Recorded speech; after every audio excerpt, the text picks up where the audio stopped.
namin. Mahal na ang INC. Opo, mahal na mahal namin. Kaya pag gusto niya ng tao na mapagkakatiwalaan, magpapahanap siya ng INC. Mahal din namin. Totoo yan lang.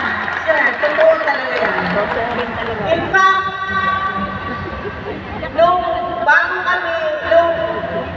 kinidnap siya, ang kasama namin na masahista namin na nakatira sa aming bahay ay miyembro ng INC. Sinama namin sa Hong Kong, nandun lang siya sa tabi, ma'am. Ngayon, pagka sa Davao, pag nakadapa ako, nakikita, nagpapamasahe, siya ang nakaka-witness ng hagulgol ko sa gabi. So, ganun kamahal ni dating Pangulong Duterte ang INC. Maraming salamat. Mahal din namin nila.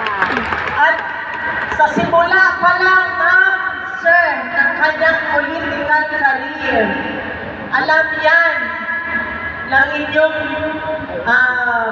pinakapinuno dito kung gano'n niya sinuportahan si former mayor noon.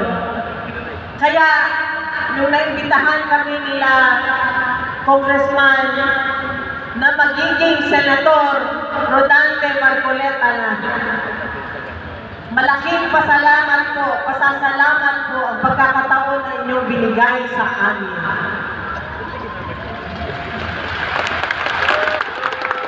Maraming salamat sa pagmamahal na inyong binibigay sa amin, lalo-lalo na po kay Pangulong Duterte.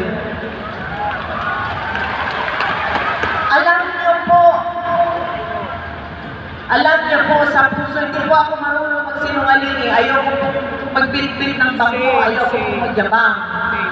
Pero alam niyo po, pinahal na po kayo. Mas pinahal pa nga niya ang Pilipinas kaysa sa amin na pamilya niya. Alam niyo yan.